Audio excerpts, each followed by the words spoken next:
We are talking today with OKelly McCluskey. OKelly McCluskey is a co-founder of the Veterans for Peace Chapter 92 and founder of the Virtual U.S. Peace Academy. OKelly, thank you very much for spending time with us today. You're welcome, Mike. And it's Captain OKelly McCluskey. I'll explain why. That's not a military rank. Okay, go ahead and explain that real quick. Okay. There's a poem called Invictus. And the final two lines of that poem is, I am the master of my fate, I am the captain of my soul. And my grandfather, who was with, not Farragut, but at Mobile Bay, okay, Dewey, at Mobile Bay. And he lived up in 1943 when I went in the Navy. When I went in the Navy, he got me aside and he said, I want you to put this in your pocket and carry it with you. And it was a little clip out of a piece of newspaper, and that's all it said on the bottom. It said, old. And so I carried that for years. I still have it someplace. And with those two lines. I didn't know where it was from or anything. And because his name was John Ellsworth McCluskey. He was born in 1861. He was named after the first hero of the Civil War, Lincoln's aide-de-camp, who went over when they were flying the Confederate flag across the Potomac. It bothered Lincoln. He could see it outside the White House. And so Colonel Ellsworth went over and he tore down that flag off the off the steeple of a church over there. And in doing so, he was killed. So he became the first hero of the Civil War. So my grandfather was born at that time, and his father and his father's brothers were all in the Union Navy, and so he was named on the Colonel Ellsworth. So that's where I get my name from. I'm the second son. My brother, Bill McCluskey, is named after my father, Colonel William J. McCluskey. He's William J. Jr., so I'm John after my grandfather. So when I was going in the Navy, he gave me that paper and he put it in my pocket. I didn't know where it was from or anything. I just carried it, and from time to time I would think about it, And then Margaret's father came to live with us, and he was an ambulance driver during World War I. And he came back, and his wife, who lived with us until she was 97 years of age. She was born in 1900, died in 1997. She used to say and talk with me because I was into the PTSD and everything, and she would say to me, Jim George, she had known him all his life. He was from Mississippi. And she would say, when he came back from the war, I didn't even know him. He was so different. Well, he saw all those guys, coming out of the battlefield and everything else and carrying those pieces of people and all that. So he was a different guy. Well, he had this poem, Invictus, It starts out, under the night that covers me, black as the pit from pole to pole, I thank whatever gods may be for my unconquerable soul. And then there's two other stanzas, and it ends up like that. So here we were. I'm from Massachusetts. She's from Mississippi. My people fought on the Union side. Her people fought on the rebel side, on the states' rights side. So we've had that going on in the background all of these years, and we're raising kids out here, and people are saying, how can you understand those McCluskey kids? They speak a southern New England accent with a southern New England accent. Anyhow, that was the kind of background that we had. So this is where I get the thing from. So I realized recently I had some other things happen to me. I had kind of overcome this tremendous head injury that I had in '86, and I went to this War on the Souls thing program that they had War on the Souls, on the soldier's heart, they call it, and comes out of the definition of what the Civil War veterans described, because they were dying of heart attacks, which is the coronary artery actually freezing up from the worry and all that sort of thing, and the anguish of all that one. Well, today they're taking that, Dr. Ed Tick has taken that idea, and he's saying, this is what's happening to our guys. Now, we've called it all kinds of things in different wars. My father's war was shell shock. My war was kind of anxiety neurosis or something, anything to put a derogatory slant on it. Then they had the PTSD. Said the same thing with the PTSD guys. So Ed Tick, who was a psychologist of the VA, left the VA, and he realized that you have to put this whole thing together. This is a warrior kind of wound to the soul that goes all the way back to Oedipus.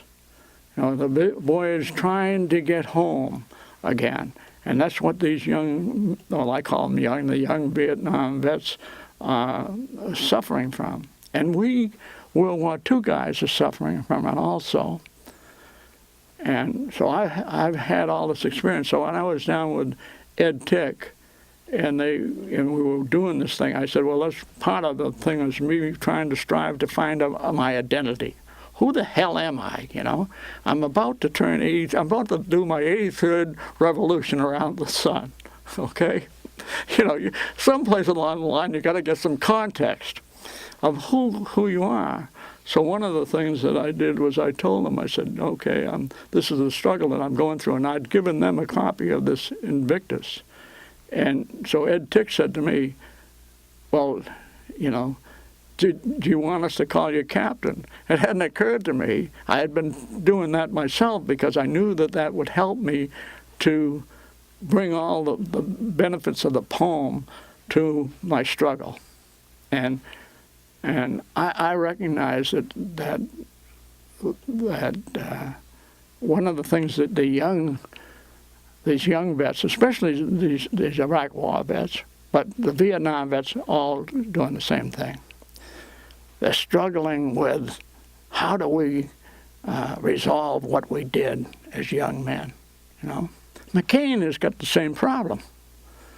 McCann still thinks that we should have won the war in Vietnam and we were justified in going in there, and that we should have won it, but for a bunch of no-good nicks like myself, who was a peace activist, back there in '68. So McCann thinks that he's a hero. The fact of the matter is that while I understand it, okay, let me start out this way, saying first, all of these problems that I've been working with, I don't have a hell of a lot of time left to try to figure out who I am. I've got to try to start putting some kind of reasonable picture together of what I'm trying to do and what I'm trying to accomplish and why I'm trying to do it. All of those things give you a reason to live. They say if you've got, everybody should plant a tree you'll never see grow to full height, all right? I got the clan tree. It's a redwood. It's now about 30 feet high. Okay, I planted it a few years back. So, I've got the tree. But how about my own tree? Well, my own tree goes back to Jim George, the boy from Mississippi, who came back and was never the same. My father, who was gassed during World War I, all right, who came back was a disabled veteran. And when I was a little boy, one of the first things I really remember about my father was him being resplendent in his dress blue Marine uniform, God almighty, I'm a little kid, how can you have something like that with a damn sword and all this kind of crap, big red stripe down his pants. I wanted to have one of those. So you grow up with that. And I wondered, later, as I got older, probably sometime when I was 60. Yeah, now that's just a youngster, but when I was 60, that's probably when I started really kind of getting some of these questions, because I was asking myself, well, how the hell, if he was a disabled vet of World War I, how come he was on active duty? And when did he start? I was asking my wife the other day. In fact, I told my sister, well, all my brothers and sisters are still alive. The two older ones, they don't remember, you know. And I'm getting the same way. I look across the end of the table and I see this woman sitting there. She's been there for 60 years. I think, who the hell is that? You know. So she calls me Alzheimer. You know. All right. And that's what happens to you. But it doesn't have to be that way. Anyhow. So I wondered, how the hell did he do that?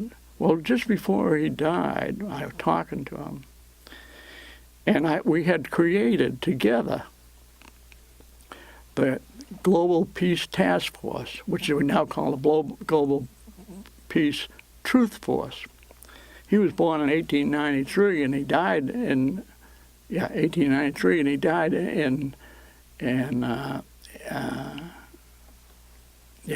he died in 1983, 87. I can't remember right now. I've got it at home. But anyhow, just before the day before he died, I was talking to him on the phone. He was back in Boston at the VA hospital, and I was talking with him. And so I asked him. I said, you know, how did you get to do this and the colonel and everything? I was trying to get him, you know. And I always told him all his life, I said, the only thing I want from you is my history. You know, I want to know who the hell I am. I've been doing that since I was a kid. And he said, well, you know how I've done it. And I said, no, I don't. He says, you do, but you don't recognize that you do. How did you become an Air Force officer?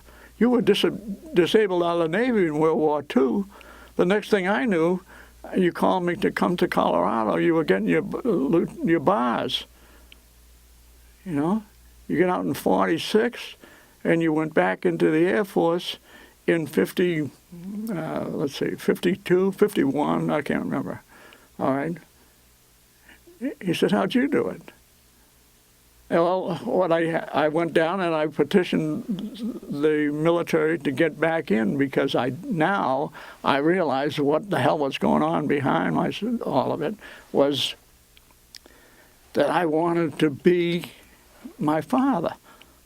I mean, I came from a family that goes back to the Civil War.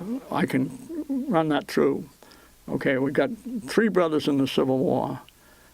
My grandfather's father, and his name was David, and then there was John and Edwards, and one of them was lost at sea, and the other 2, they were all officers. One was the officer on the Monitor, and the other one was with Farragut at Mobile Bay, damn the torpedoes and full speed ahead.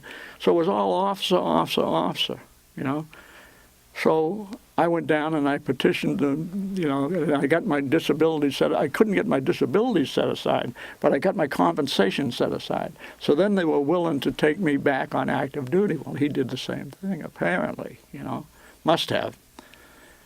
So just yesterday I was saying to Margaret, I don't know when my father went into the Marine Corps. It must have been in the late 20s, you know. And he was a friend of Smedley Butler's. You know who Smedley Butler is? Mm-hmm. General Smedley Butler? Okay. General Smedley Butler had 4 stars on his shoulders. He had the Congressional Medal of Honor twice. But before they had the Congressional Medal of Honor for officers, that was only for enlisted men, he had the Marine Corps Brevet or something like that. I don't remember what they call it.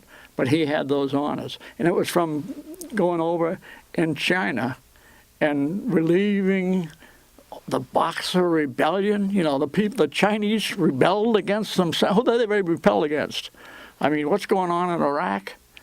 The Chinese said, we don't want you here, and get out. So all the European powers came together, and there they were in Peking. And so Smedley Butler led the Marines in and relieved the Peking and got everybody out. Congressional Medal of Honor, you know. Then the next thing you know, I grew up and I went to Woodrow Wilson High School, junior high school. You know, Woodrow Wilson was my hero. Then you come to find out that Woodrow Wilson was the guy that sent Smedley Butler all through the Caribbean, taking one country after another. So when Smedley Butler, when the bonus army was in D.C. saying to this nation, we don't have any money. I mean, like the guys right now. Okay? We're broke, and you promised us a bonus. How about up and let's have the bonus now? So what is Eisenhower, Patton, and Marshall? They go on out and they use the tanks and the cavalry and everything else and run the veterans out of the shanty town they created on the Potomac. One guy stood with the veterans on the steps of the Capitol, Smedley Butler. You know? Now I admire somebody who spends his whole life doing something and finally he has an epiphany and he says, oh, Jesus, I spent my whole life. And so he says, in essence, to the troops, I'm the guy that took you down there. Not like these SOBs that took the kids into Vietnam or the guy that taken them over there into Iraq. I'm the guy that took you over there and told you to shoot people. You became the designated hitter for me to go and whoever I designate, you know. You know, the mafia knows what to call that. It's a contract killer. I mean, we have to face the fact that that's what we did in essence, you know. And so I'm lost. Where was I? I got so mixed up in my own. Well, you were talking about the history of your family. Oh yeah, and that your was it your grandfather that had been friends with Smedley Butler? No, it was my father. Your father. Yeah. See, that was after World War I. And Butler, and by the way, when my father had a cousin who was a little older than he was. His name was Eddie Connors. My father's mother's name was Connors, so it was her brother's son, Eddie. And they grew up like they were brothers. He had an older brother. It's germane to my story because when I was growing up, when I was trying to get into the Navy, I had a cousin named Johnny McCann. And Johnny McCann went into the Navy just before I did. We talked about, and I didn't just go into the Navy. I couldn't get into the Marine Corps. My father alerted, I was trying to get in from the time I was 16. You know, I was only 128 pounds when I went in. I don't know what the hell I was when I was 16 trying to get in. They must have seen me and said, what is this little kid doing here? But my father had every recruiting officer in Boston located, and they'd call him up and they'd say, your kid's down here again trying to get in the Corps. And so my father kept trying to tell me, in essence, you know, I had been very sick most of my life. That, you know, it's so physically trying, you know, you're just not. So along came the Navy combat air crewmen. They had the highest death loss of any particular branch of the Navy or the military. So McCann and I were both going with the same girl. And so he was thinking of joining the Navy, and I was telling him about the combat air crew, and so he went down, and we were going to go down together. And some reason or other, I didn't get to go to the special recruiting branch. You know, you could sign up to be a combat air crewman, go direct to the combat air crew, not go into the Navy recruiting general recruiters, because they needed combat air crewmen so badly. They would, you know. So he went down and he enlisted. I went down and I didn't get in. And ended up, I had to wait till I turned 18. The day I turned 18, I went into the combat air crewman. And so while McCann was late at the end of the war. And on April 1st, 1945, Johnny McCann was shot down over Hangzhou, China. That was the day that they invaded Okinawa.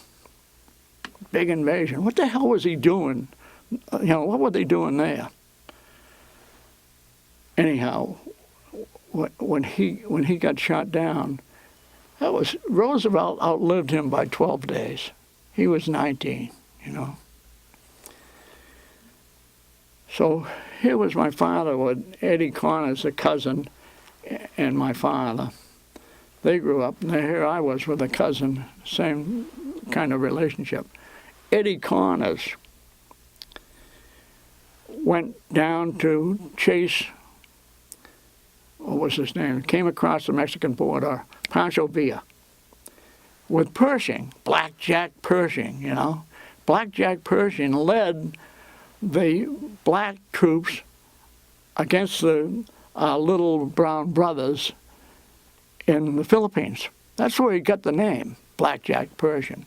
So he took the troops over, and we invaded Mexico, chasing them all over the place. Well, Connors was with them. They're all cavalry.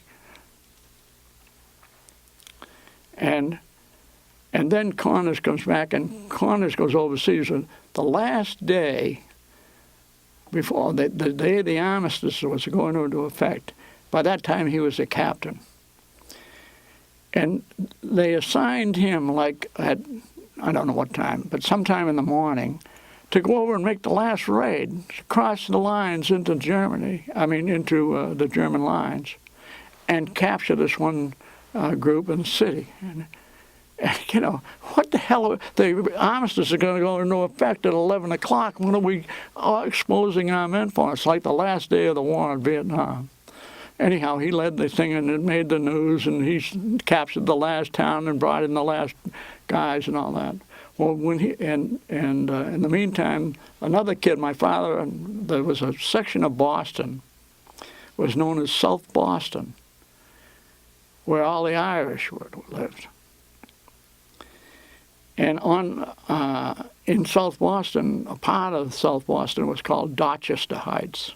If that sounds familiar to you, it's because Dorchester Heights, General Warren brought in the guns of Saratoga and put them up on the top of Dorchester Heights, and the British fleet was right down below them. And they woke up in the morning, and here were the guns laid out down towards them. So this is the British fleet. I just learned this last week.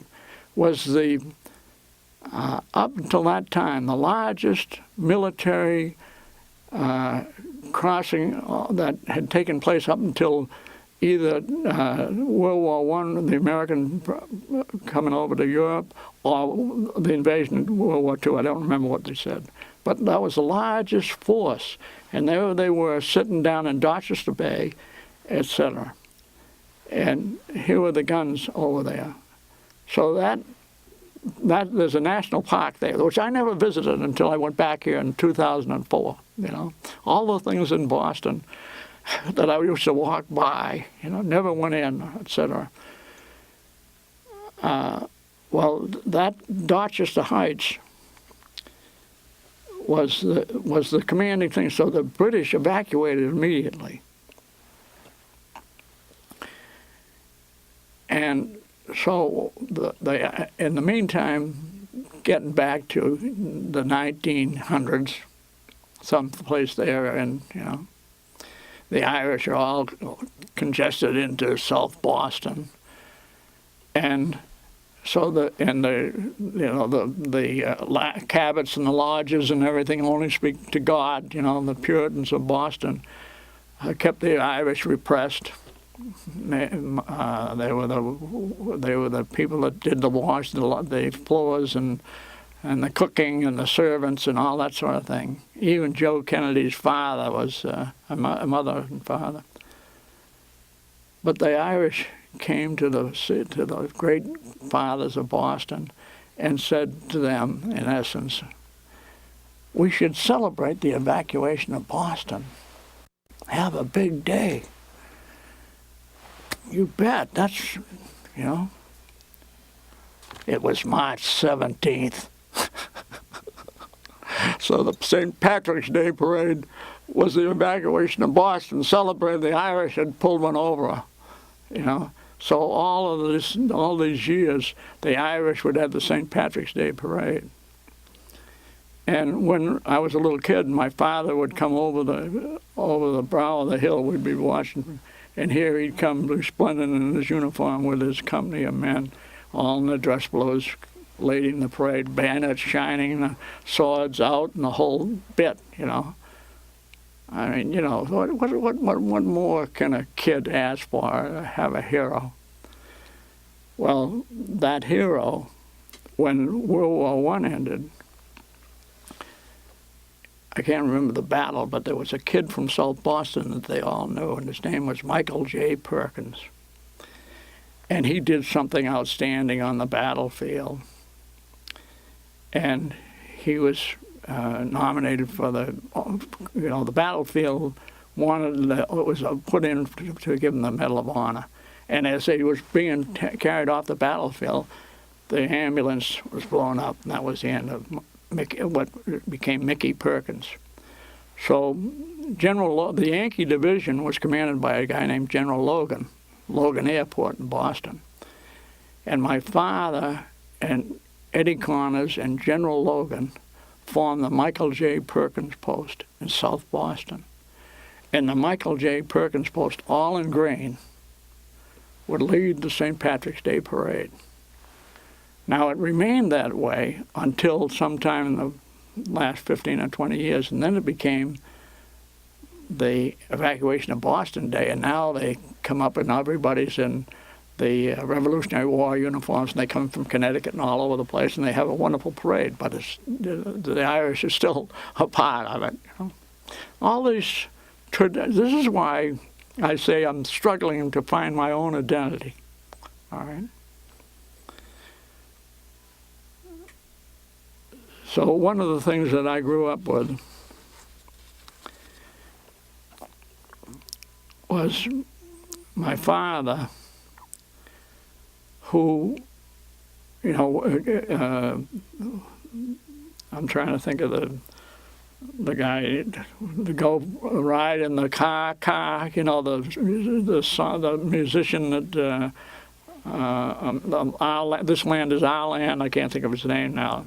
Anyhow, that man, he used to say we ride in the car, and they'd sing songs and all that stuff. Well, that's what we did. We didn't have a radio. And so I learned all these songs going back to, you know, the Revolutionary War, Civil War, and everything, and all these military songs and everything else. In the meantime, my mother was a peace advocate. She was what did they call the women that were, anyhow, I can't remember. They were putting them in prison for being out marching for the vote and all that sort of thing. My mother and my father's sister were both real activists. My mother and father grew up in South Boston, knew each other from the time they were little kids. So we'd go for a ride in the car, and I sang this song down in San Francisco when we protested the first Gulf War. And I started out like this. I said, my father was a Marine officer, and this is a song he used to sing to me. America, I raised my boy for you. America, you'll find him staunch and true. With a gun upon his shoulder, he is ready to die or do. America, he is my only son, my hope, my pride and joy. And if I had another, stand beside his brother, America, here's my boy. My father never sang that song. Then my mother didn't sing this song that somebody just recently sent me. Okay, the words and music. It was a felony to have this sheet music. It was a felony to have the phonograph. We used to have it, you know, crank it on up. didn't raise my boy to be a soldier. And my mother would play it on the piano. My father would say to her, my mother's name was Mary, and he always called her mother, and she called him Dad, you know. But when things get serious, he'd call her May. And he would say to her, May, you're going to get me court-martialed, you know. And so the song was, I didn't raise my boy to be a soldier. I brought him up to be my pride and joy. Who dares to place a gun upon his shoulder to kill some other mother's darling boy? There'd be no war today if mothers all would say, I didn't raise my boy to be a soldier. Now, you know, what am I to think, okay, as a little kid? I don't know what the hell's going on. But as it turns out, my father was really a peace activist also. But he's got the conflict, the same one that I had. I didn't come to realize this until the last 2 or 3 years. But he's doing the same struggle that I did, because from his father, he had inherited all of this PTSD, okay? His father came back from that war. I mean, here's an Irish Catholic that goes over there, and they go in, and in a matter of moments, you know, there was no battle at Manila with the Spanish fleet. I mean, we had the Great White Fleet. That was Teddy Roosevelt that sent them on in there. I mean, we didn't give them notice any more than the Japanese did to us. We sent them on in there. The Japanese naval commander took his fleet and he sent it out just far enough offshore so that when they got sunk, his men would be able to swim ashore. It was a matter of minutes. And then they come home and make, Dewey into the great warrior and all this kind of baloney, you know. But you got to glorify war. So here comes my grandfather back from that war, and no doubt he's all combobbled in his own mind. And so what do you have? You have what my kids had. You got a guy who is, you never know whether he's going to be explosive or whether he's going to be a sweet, loving father, you know. And he doesn't know. I'm talking from my own experience now. I mean, I didn't know. I raised hell with my own children, you know. And my dad did the same thing with me. I mean, I just adored my father. My father was an exceptionally intelligent individual who, in order to come up the way the Irish had to come up, he went to Boston Public Latin School, the oldest school and public school in the United States, 16-something or other. And if you went to Boston Latin School and you graduated where he did in the class, you had an automatic entrance into Harvard. Joe Kennedy was one class ahead of him, so they grew up together, you know. And so my father went to the Harvard Regiment and everything else as he went into the war. But here's a guy with all that intelligence, and he also became, he didn't go to a Boston University Law School. My son has got the ring from Boston University Law School because the law papers that he got to be a lawyer came from Suffolk Law School, which is just a little, at that time, you know, if you paid $50, they would let you come, you know. They didn't have all this. They were happy to get you. So when he became a lawyer, well, then he becomes a lawyer. Just as he becomes a lawyer, my grandfather at that time was a big contractor, and the whole thing collapsed, just like it is right now. All the buildings, all the new houses that he had built out in the town of Milton, which was the Puritan country.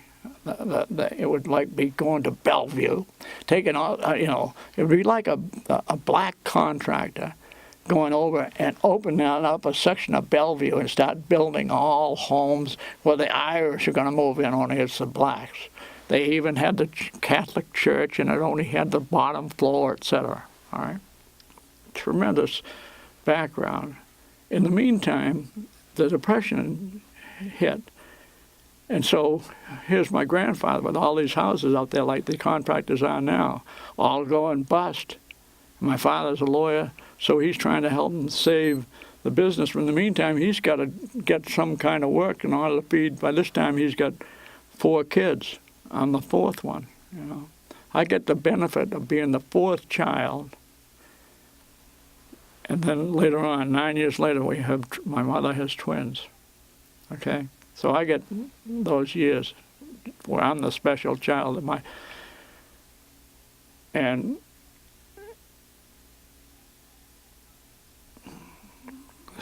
okay, let's see.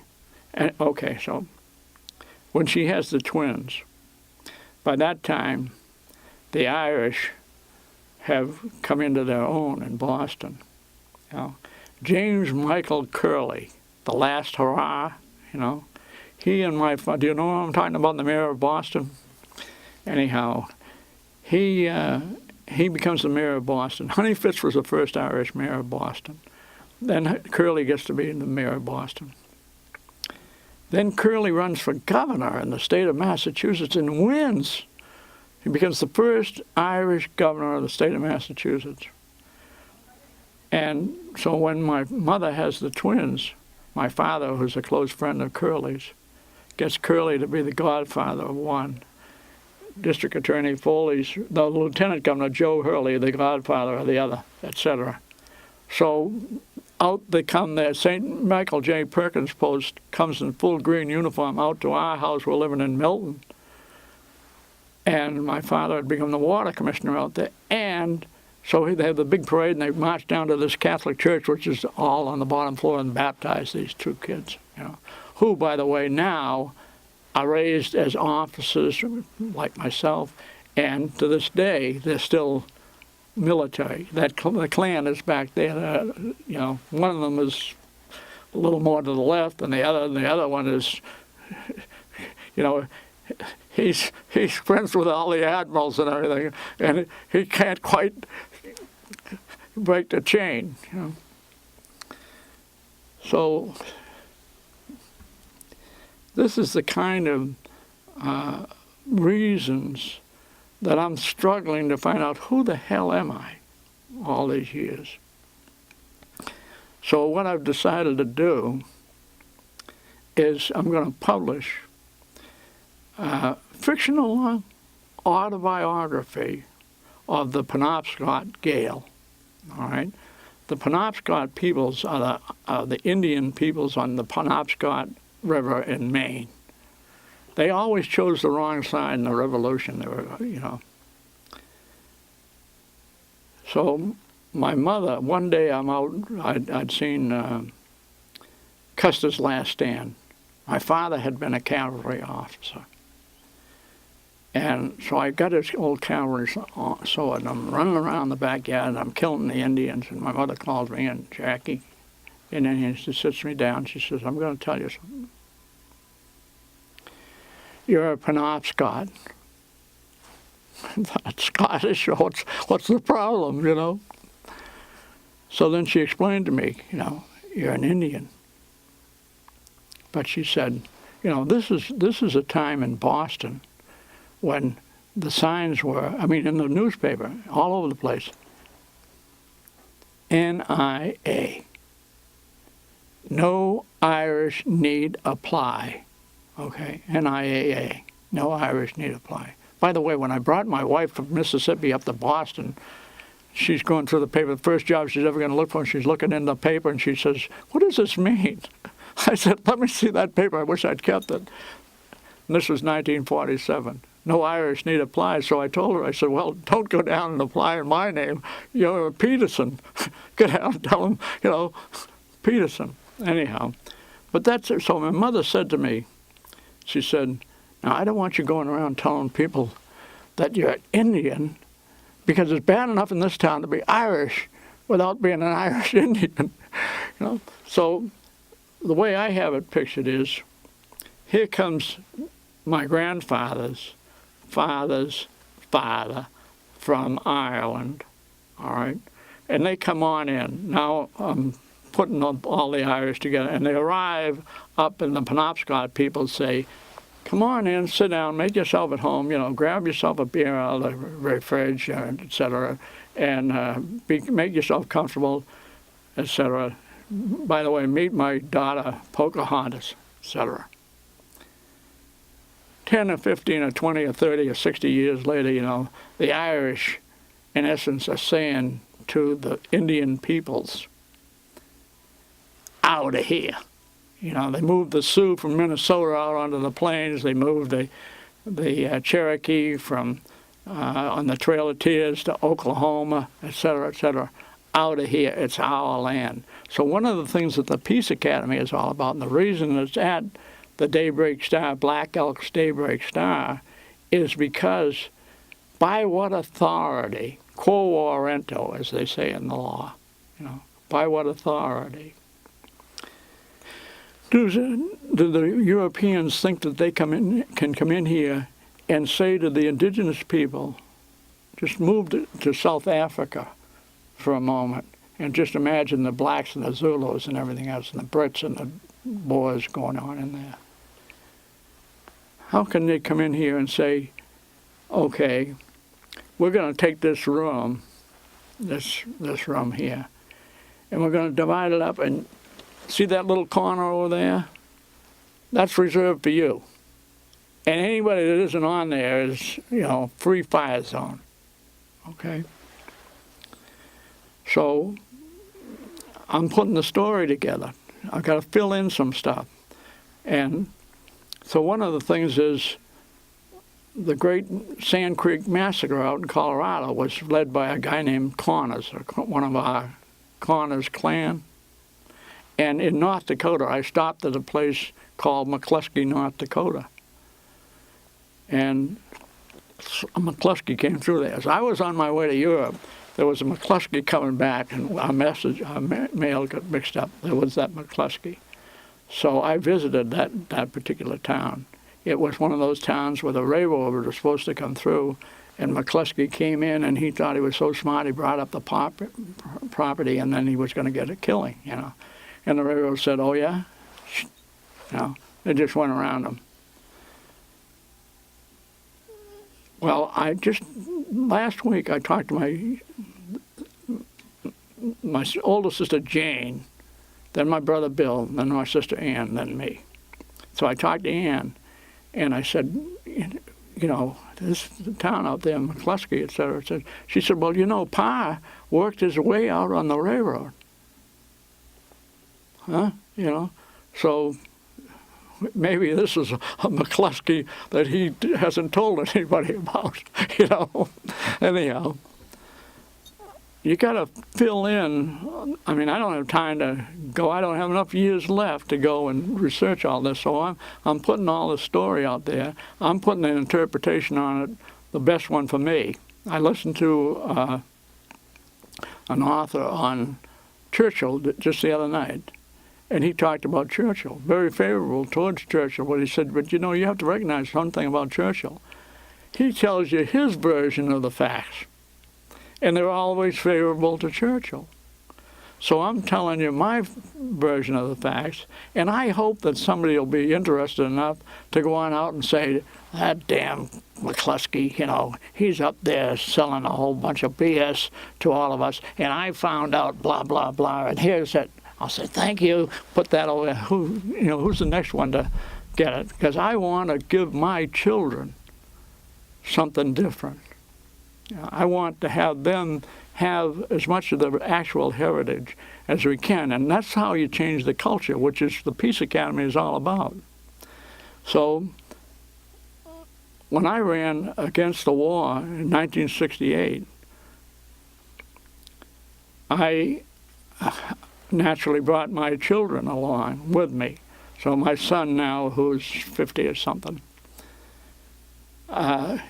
is a peace person, historian, a librarian, and etc.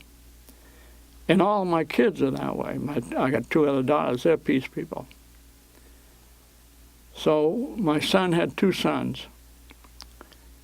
Cam, who's being operated on this morning, Tristan, excuse me, and Cam, they're 20 and 19.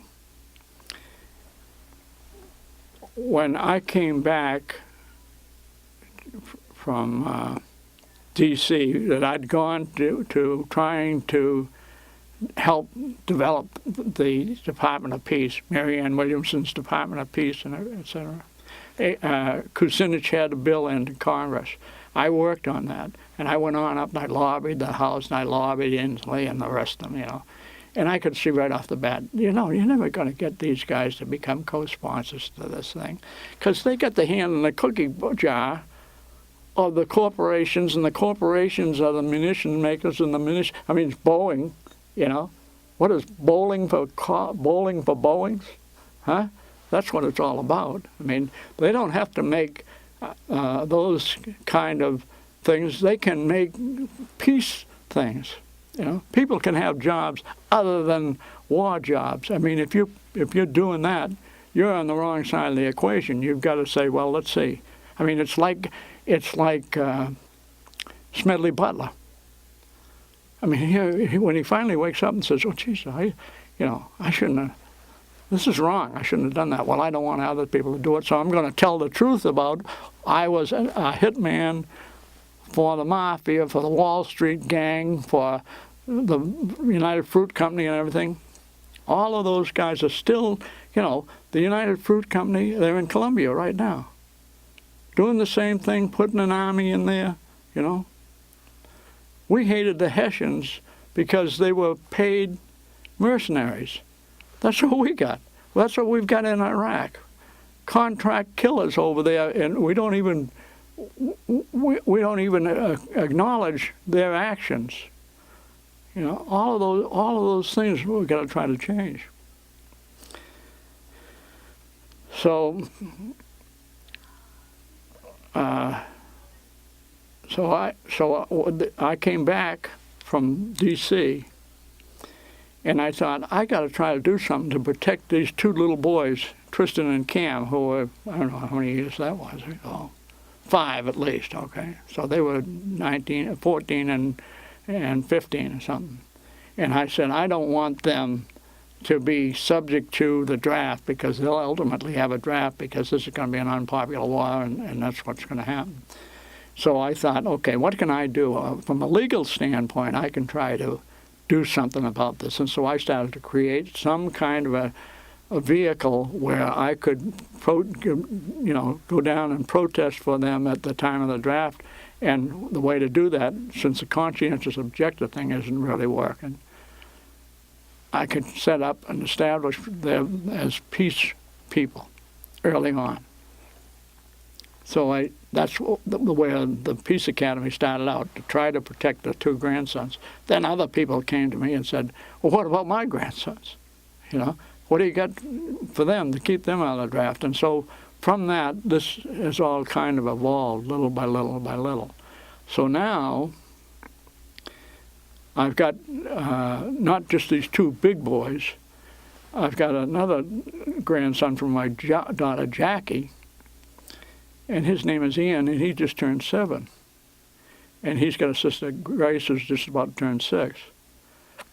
They're both people that are enrolled in the Peace Academy prep school, so that I'm establishing a line, an evidentiary line, for them to show that not only are they a part of the culture, the peace culture, etc. So now I've got a picture, I think I got it with me,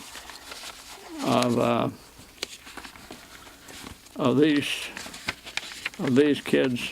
Oh, I don't know what I did with it. Of these kids.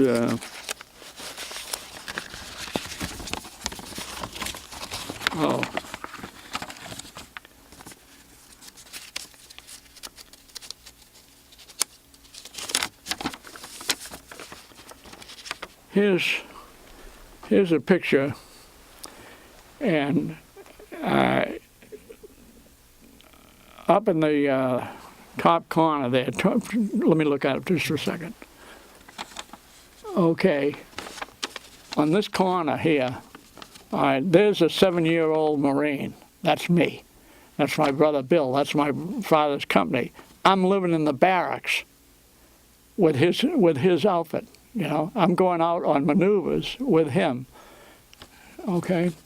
Then this picture is of my brother home on his first boot leave from the Marine Corps. He joined the day after Pearl Harbor. All right. So here's my brother with the Jim and Joe, and they're in the military uniforms. So they grew up to be officers in the military. So what I'm saying, in essence, is I was a militarist, and maybe 10, 12 years ago or something like that, somebody used the phrase, a cradle Catholic. And I said, that's me. I'm a cradle Catholic. You're born in, you've got a foundation that you're standing on your whole life that you don't really understand. And it takes most of your life to examine that foundation, which that's the battle I've been fighting all these years, to try to find out who the hell am I, and the questions about that. The other thing is, I realized I'm a cradle militarist. The same way. Okay, this boy, this little guy I'm standing with and the Vets for Peace cap on, that's Ian. Okay, he's the one that just turned 7. He's 4 there. And about that time, when I went back to Boston with the Veterans for Peace to the convention back there, he came to my wife and said to my wife, "What do you do for work, Grandma?" And she says, "I don't work." And he said, "Well, my mother works, and my father works, and Grandpa works." And she said, "The Grandpa doesn't work." And he says, "Yes, he does." She says, "What does he do?" He says, "He's back in Boston right now. He's working for peace." That's a change of culture. It shows his comprehension. So that reminded me, I thought, well, who's a 4-year-old kid reasoning? He's reasoning. So that took me back to Cape Cod when my father was in the Marine Corps and I was about 4 or 5 years of age. And my mother took me up. We lived near what's called Corn Hill. In East Truro, Massachusetts, the Pilgrims landed the first time they got fresh water, and then they climbed up from that place that's where we lived in East Truro. And they climbed up on top of this hill, and they got up on the top of the hill, and they found corn. And my mother took me up there. She told me the story. My mother was a school teacher, also a kindergarten teacher. And she told me the story. She said, the Pilgrims got here, and after they got the corn, they said, "Thank God for the corn." And I said to my mother, it wasn't their corn, There was a little church when the priest used to come every other week down to a Catholic church in East Truro, a little wooden building, And my mother played the piano up in the loft. My father sang and served as the altar boy and all this kind of stuff. I wouldn't go in the church. All right. So my mother, I realized, so what they would do, they'd stick me at this little candy store, grocery store, and I'd get a peanut bar and sit there and eat it, and I wouldn't go in the church. And of course, what I had said to them is, what's this all about? Is this the God you're talking about, that these people are, that's who you're talking to in there? I don't want to have anything to do with that. So then when they sent me down, my father being an altar boy and a very religious person, went to Mass every morning practically and all this kind of stuff. They sent me to catechism school, and the next thing you know, a note came home to my father and everything else, said, he won't answer the first question in the catechism. Who is God? And then you're supposed to read the black print. God is blah, blah, blah. He won't do that. And he's been coming here for, 6 weeks or something like that. Everybody else is moving on, blah, blah. So that became a big issue, and my mother and father were talking about it. My mother said to my father, "Leave him alone. He thinks for himself." Now I'm trying to put all this together with who the hell am I today? I mean, this is what we have to do. We have to put our lives in some kind of context. So just last week, there was a little note in the paper, things that happened today, and it was July 12th, Battle of the Boyne, you know. King James and, who was it? William of Orange at the Battle of the Boyne. 1690, okay, 1690. So I was telling you this morning on the way in that Bruce Fine was talking about the Glorious Revolution, and the Glorious Revolution was because Williams of Orange came in and they didn't have a big battle. James left England and turned it over to the Protestants. 1688. By 1690, he was in Ireland. And I thought, okay, I've got to have somebody, a McCluskey from Derry City, be there, make him up, you know, to be there, to be standing against the oppression of Ireland, because it gives you a date. And I want my kids to recognize that this is a fictional part. I don't have a connection, but I want them to tie the thing together, to take them back to the reasoning behind where we're coming from, what this country is all about, and why the impeachment must take place is because King James wouldn't follow the law that Parliament passed. A Catholic would not follow those laws. So when the new Parliament came in and they had the Protestant, they said the law is that you must faithfully execute the laws as passed by Parliament. That takes you right up to Nixon and his failure to do that, and it takes you right up to Bush. And that was the impeachment hearing the other day. You know, that's exactly what they're talking about. So I'm trying to bring it on through. Now, I took my father out to Ireland just before he died, and we went over to the courthouse in Derry City, and I say Derry, not Londonderry, because Londonderry was the corporation. The Crown granted the men of London a corporate charter, and they called it Londonderry. They were going to plant. There was going to be a plantation in the city of Derry, and they were going to plant their people there and take over. I mean, this is what we're doing. We're having a plantation, a colony. You know, we're going to have the center, green city, the green line, and everything else. It's all going to be. We're going to be in charge of everything that they got there. That's what they were going to do. So here now, the McCluskey that I'm talking about, that I know of, he killed, or as my father would say, I don't know whether he killed him or not, but he was done in. All right. A young British redcoat.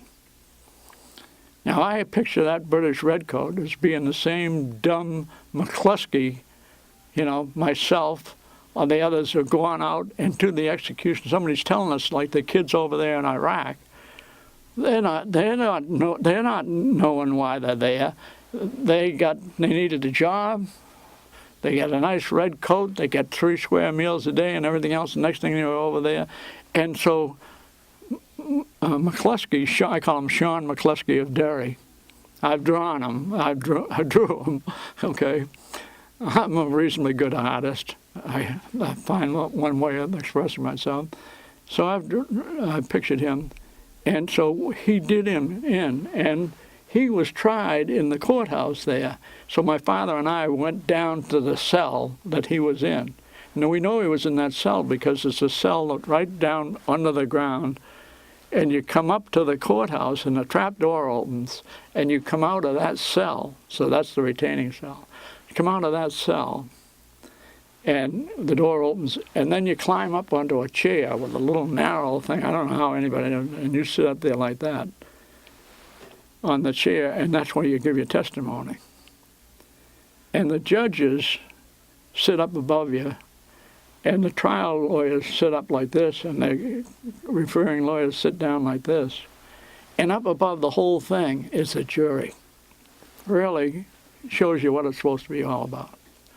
Anyhow, so this McCluskey was tried in that place. Well, the next thing that happened is the Irish, the McCluskeys, fled Ireland, and they came to Boston. And then their history starts. And I think there was one of them in the War of 1812, because my dad always used to say they arrived over in 1804.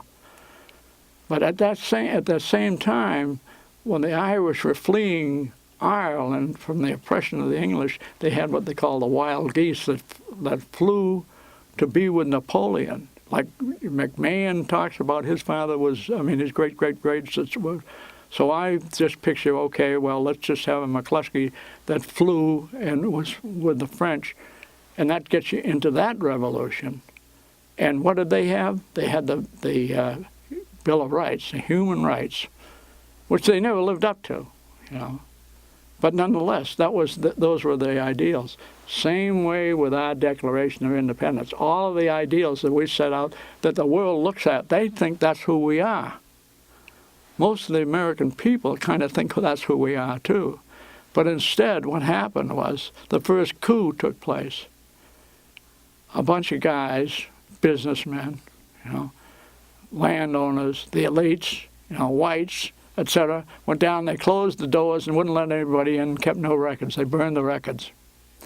And they put this thing together called the Constitution. And you can't, and we're looking to these so-called founding fathers, like, you wouldn't go to God if you thought God was the devil. But we're looking to these founding fathers, these guys that are on the Supreme Court are saying, we got to find out what the founding fathers meant. We know what they meant. Because they have the provision in the Constitution to keep people as slaves. And they all did it. And the people of Massachusetts did it. My wife's family had slaves. McCluskeys would have had them too if they had a chance, I suppose,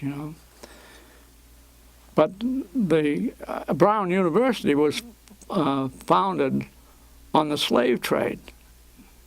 The great liberal university now, Brown University, those guys that had the triangle that went over to Nigeria, picked up the slaves, took them to the Caribbean, and got the sugar at the Caribbean, took the slaves up to South Carolina, auctioned them off, and brought the sugar up to Rhode Island, put the sugar into the rum, made rum, sold the rum, took the rum. It was the triangular trade. That was the basis of the whole fortune that they get there. So the peoples on the North they were complicit too. We all have to start dealing with the reality. This is what we want to teach at the Peace Academy. You're never going to get it at any of these corporate universities because they don't want you to know that. We have the temple to Lincoln. We build these temples. People, after we're all gone and the aliens come in and they're going to look and they're going to say, well, gee, this must be someplace where here's this big statue of Apollo. Oh, no, that's not Apollo. That's Abraham Lincoln, See this note that's translated? Abraham Lincoln. What did Abraham Lincoln do? Well, he so-called emancipated the slaves in the South. He didn't emancipate the slaves in Maryland or Massachusetts or any place else like that, and then say now he was being practical. But he also was a railroad lawyer.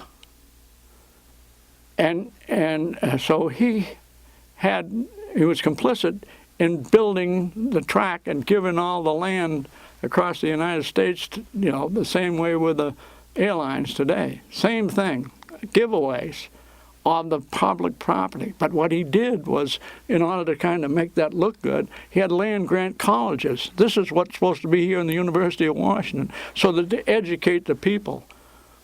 The most basic thing that we can have in security in the world, and this is what the Peace Academy is all about, is you have to have an educated populace. If the populace, as a matter of right, and it's the matter of right, Article 26 of the Declaration of Rights of the 1946 Declaration of Rights that was confirmed at the United Nations in 1946 in San Francisco. Number 26 says that everybody is entitled to a free education. In essence, That's what it says. Because they realize that this is a right, you know, and the right is to the knowledge. You have to have the knowledge. That's what the right is all about. Not education, but the knowledge. Because as you look back over each society, it doesn't make any difference which one you're looking at, the Mayans or the Greeks or anybody else. They always have these tricksters that they get the inside knowledge when the sun is going to be blanked out and it's 5 days in advance and everything else, and then they make the people build some kind of a altar, you know, great big temple, the Aztecs and all that sort of thing. They climb way up onto the top, and they go in the tunnel and come out to the top, and they're up there, and you know, next thing you know, it all goes blank. People fall down and say, "Oh my God, that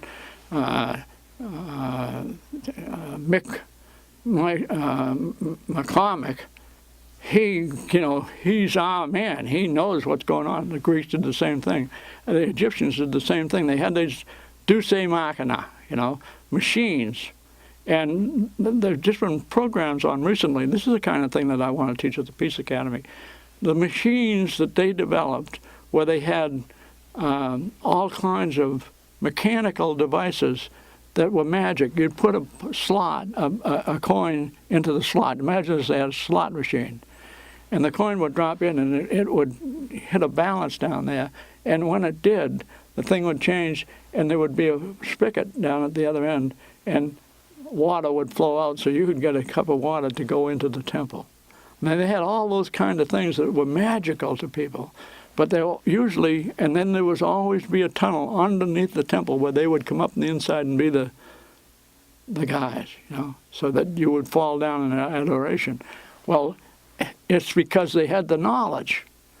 And we, the people, have to have the knowledge. If we had the knowledge, if we can take the people, instead of teaching them the war at the war academies, you know, West Point started out with 12 people, just like the 12 apostles. I want to have 12 people at the Peace Academy and start out and just work and evolve what it is, the things that they need to know. I mean, not that we say what they need to know, but let them explore all these wonderful avenues that are open to us, like your program, and a lot of stuff that's on free TV that you can get. I mean, we have wonderful men down at the University of Washington right now. One Dr. Gloyd is his name, who is a Vietnam vet, and he's being a part of this medicine for all humanity or something like that, which Gates's father is behind. Well, this Gloyd says to everybody, these people are all deriding Chavez. Chavez is taking part of the profits from the land and translating it into medicine for the people and all these kind of things in the street. So he's willing to stand up and say, I went through the Vietnam War.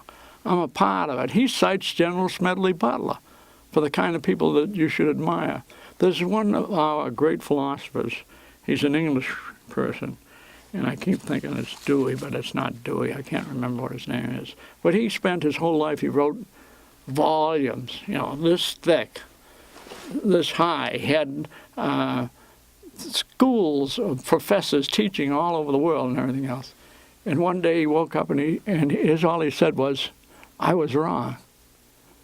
And he went off 180 degrees in a different direction. And all the others, you know, they had this, they wouldn't have the authorities on what he was saying and teaching it to the rest of the world. I mean, I wish I could think of who that philosopher is. But in any event, he just said I was wrong. When they came after me, he just said I was wrong. I'm not spending any more time. I've admitted I was wrong. I'm over here. You know, we've got this Palmer Johnson. You know who I'm talking about? Palmer Johnson is a guy that's talked at the Ballard Church out there. That Trinity. Palmer Johnson is a former professor who worked for the CIA and all the intelligence part of our government, and he was deeply involved in all of that. And now he's just, I was wrong, you know, Palmer Johnson. And so he says, what we've got 700 bases around the world, every place you look, and that's only the ones that are telling us about. Chalmers Johnson. Chalmers Johnson, yeah, yeah. And he's saying, you know, the first thing we have to do is shut them down.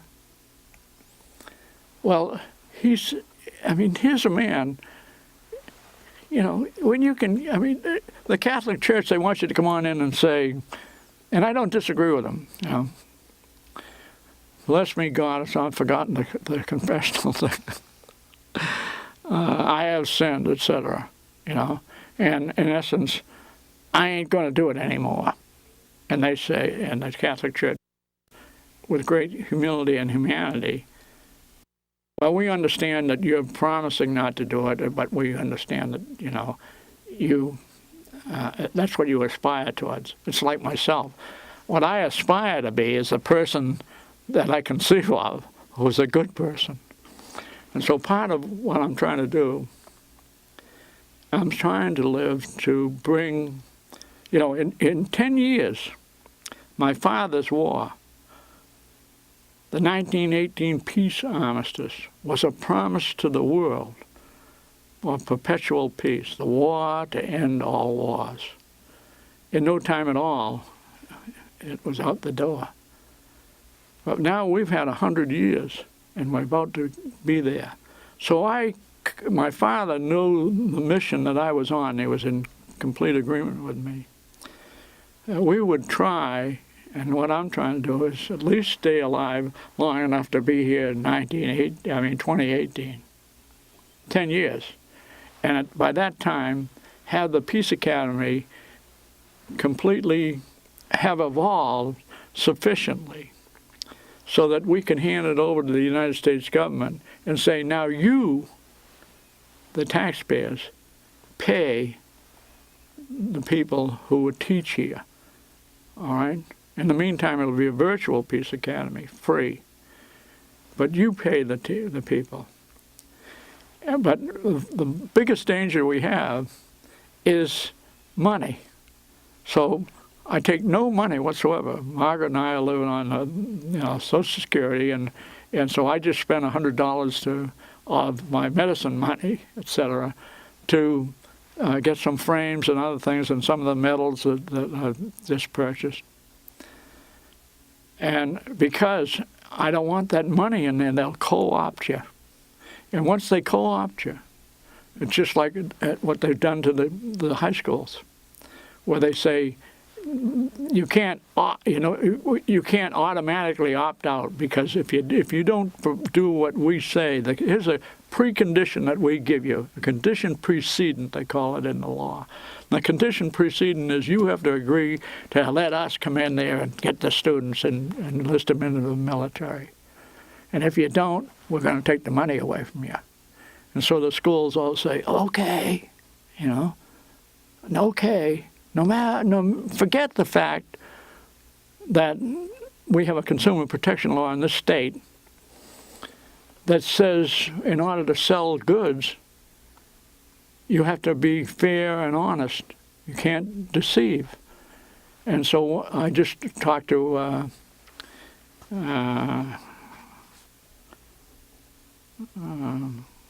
Senator McAuliffe, Rosemary McAuliffe, at the Virtual Academy, the Washington Virtual Academy thing. And I told her, I said, now look, one of the things that's going to happen is that when the recruiters come into the schools, they ought to at least tell the parents and the girls their own DOD statistics, that every girl that enlists in the military, there's a 1 in 5 chance that she will have some kind of a sexual assault. Because in order to get informed consent, they have to do that. And the failure to do that is bringing something into the schools where they're using deceit and deception to make the sales. These people are not recruiters. They're sales agents of the Department of Defense. that are part of a multi-million-dollar ad campaign to sell the poor kids who they are putting in a position where there aren't any jobs. You know, it's this kind of thing. One other thing I wanted to say to you is that when my father was trying to talk to me back in World War II times, he told me, he said something like this: why weren't there any carriers sunk at Pearl Harbor? You know, he was a teacher. He taught at Boston Latin School some of the time. He was a teacher. He knew that he wasn't going to be able to tell me anything, but he thought maybe the kid's smart enough to try to figure out the question and why. So on the 50th anniversary of Pearl Harbor, they had a big event out here at the University of Washington. They brought in this guy, muckety-muck, you know, and he was selling all these people, mostly old people there. And I, at that time, was still practicing law. So about the third day, I got up and I said, well, now you've told us all about the logs and everything else that you've kept. And I said, what kind of logs did they have as to the position of the carriers on the day of December 7th? You've seen those logs, haven't you? Well, that was the end of him, you know. I mean, as an authority. Because the question was, he tried to say something like this, that the carriers were on their way to Wake Island with some supplies, you know. Well, the Japanese immediately attacked, started headed towards Wake Island. I mean, aside from all the other things, I mean, where were they? That was my father's question. In other words, he was telling me, the first time we had an interview, FDR knew what was going on. He set the whole thing up just like they did at the Maine, you know. Every time they want to have one of those deals, they set something up, just like they did the Tonkin Gulf. Okay? So here was Daniel Ellsberg. Daniel Ellsberg put himself on the line to spend a lot of time in prison for what he did. But it was just lucky the Watergate thing broke when it did, because otherwise that evidence never would have come out and he'd be in jail today. So what he's trying to say to the young people, I talked to Daniel Ellsberg back in Boston, a street corner late one night, and I said, Jesus, Dan, you know, you must have a hell of a time getting to sleep at night. And he said, I do, you know. And that's why I'm trying to tell these young people that on the inside who know like I did, and he learned it in 43. No, not 43. In 63, 64. I think he learned, the first day, that's right, August 4th, 1964 was his first day on the job, working as the assistant to the deputy defense minister. And that's the day of the Tonkin Gulf report started coming in across his desk, and he rushed down and told them. He knew at that time that it was a bunch of baloney. So here he didn't speak up until 73. So here he had what? Never mind the U.S. deaths. You know, never mind the U.S. deaths. And probably 500,000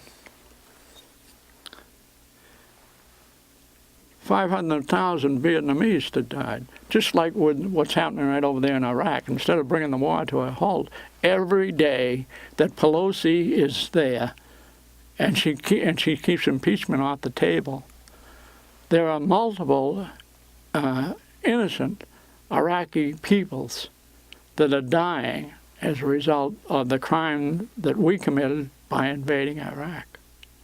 I guess we're about ready. So anyhow, that's part of my spiel. And I want people to get in touch with me from the Peace Academy. They can Google U.S. Peace Academy. And you guys have a website? Yeah. Is that VUSPA.org, virtualuspeaceacademy.org?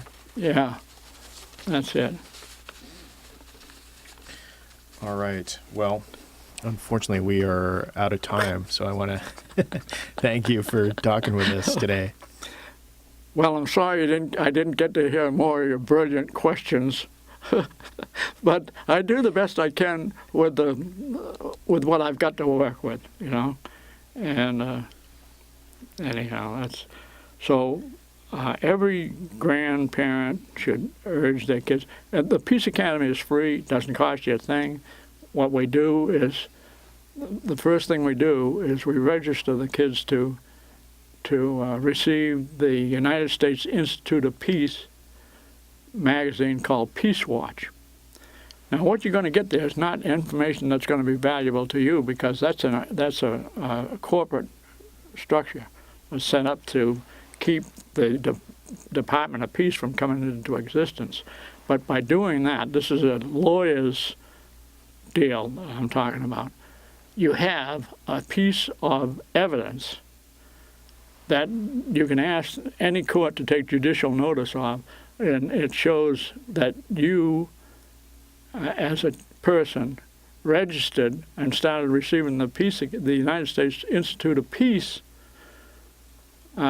magazine at that time. That becomes a piece of the evidence, and that's using the United States government against the draft board, the United States government, to present that. And all you need to do is create a thing, and when the draft does come into effect, where one of the board members, and they'll all be war hawks, you know, one of the board members says, well, I'm not sure.